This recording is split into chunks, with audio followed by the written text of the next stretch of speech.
ဟုတ်ကဲ့ဒီနေ့မေလ19ရက်ဖြစ်ပါတယ်လွန်ခဲ့တဲ့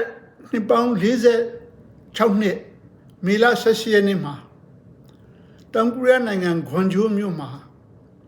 ပြည်သူလူထုကဒီမိုကရေစီတောင်းဆိုအောင်ကြမှုကြီးတရက်ဖြစ်ပွားခဲ့ပါတယ်အဲ့ဒါကို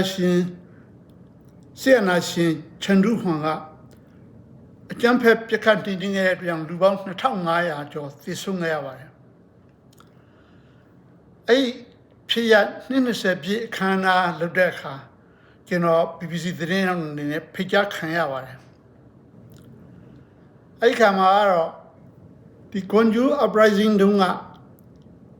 ထောင်ထဲရောက်ပြီးသေဒဏ်ချမှတ်ခြင်းခံထားရတဲ့ကင်ဒေဂျွန်ကသမ္မတဖြစ်နေပါပြီအဲ့သမ္မတကြီးကင်ဒေဂျွန်ဟာ2020မှာသမ္မတဖြစ်လာတဲ့အဲ့ကျွန်တော်တို့သွားရောက်ရတဲ့20ပြည့်နှစ်မှာပဲဖြစ်ပါတယ်အဲ့ဒီအချိန်မှာသူကမြောက်ကိုရီးယားနဲ့လည်းပြန်လည်သိမြဲရေးဆိုပြီးတော့နေကြီးဖြာဝါဒ sunshine policy ကိုချမှတ်တင်သွင်းခဲ့တဲ့ငြိမ်းချမ်းရေးနိုဘယ်ဆုရှင်လည်းဖြစ်ပါတယ်အဲ့တော့အဲ့ဒီအခမ်းအနားကျင်းပတဲ့ဒုတိယနေ့မှာကျွန်တော်အဓိကပြောလိုတာသမ္မတကြီးမင်္ဂွန်းပြောနေတော့အဲ့ဒီလူအုပ်ထဲမှာကျွန်တော်သတင်းထောက်တွေကဘယ်ဘက်မှာစီကြားတနေရအဲ့ရှိကပဲအဲ့ကျွန်တော်ရဲ့ညာဘက်မှာတော့အဲ့စစ်ရရှိတွေအဲ့လိုသမ္မတကြီးမင်္ဂွန်းပြောနေတဲ့အချိန်မှာစစ်ရရှိတယောက်သူကလည်းရှေ့ထဲမှာထိုင်နေရပဲပခုံးမှာတော့ဒီကျယ်ရီလာတွေရွှေပွင့်တွေအများကြီးပေါ်ကြကျွန်တော်တော့သူရတို့အဓိကသတိမထားမိပါဘူးအဲ့ဒီအချိန်မှာအသက်60ကျော်လောက်ရှိတဲ့အမျိုးသမီးတယောက်ကအဲ့ရှေ့တန်းကိုထွက်လာပြီးတော့အဲ့စေဘိုချုပ်ရဲ့ပခုံးကတောက်ကိုတအားဆွဲဖြုတ်ပြီးတော့လက်ညှိုးတစ်ကောင်နဲ့ပြင်းပြင်းထန်ထန်ရန်တွေ့ပါလေရောခင်ဗျာခါရိုက်မယ်နှက်မယ်လက်ဝစောင်းထောင်ပြီးတော့သူကကိုရီးယားလိုပြောနေတော့ကျွန်တော်ဘာမှနားမလည်ပါဘူးကျွန်တော်ခံစားမိတာပေါ့လေသူတို့စက်ဖြတ်နေနေကြတော့ငါဒီလူပါဝင်ခဲ့လိမ့်မယ်အဲ့ဒီအချိန်မှာသူရဲ့သားသမီးတော်၎င်းသူရဲ့ချစ်ခင်ရတဲ့လူတယောက်ယောက်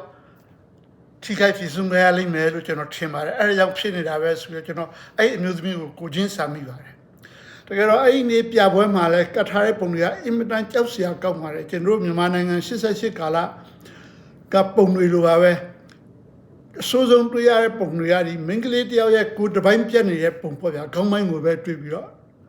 အပိုင်းမရှိတော့ဘူးဦးတွေသဲတွေတွဲလုံးကြီးနဲ့အဲ့ဒါကိုလက်စလို့ပြထားတွေ့ရပါတယ်အင်မတန်ထိတ်လန့်စရာကောင်းတဲ့ပုံတွေပါဆိုတော့အဲ့အမျိုးသမီးကြီးကအဲ့လိုဒေါသထွက်နေတော့ကျွန်တော်ကအဲ့ပုံတွေနဲ့ဆက်ဆက်ပြီးတော့စဉ်းစားမိတယ်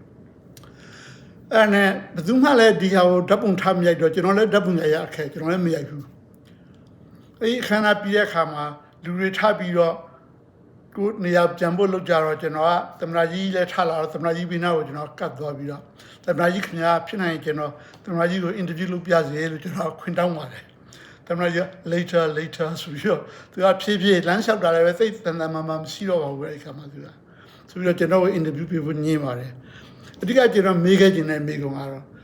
ဒီအရေးခင်းတုန်းကသူခံစားခဲ့ရတယ်နောက်ပြီးတော့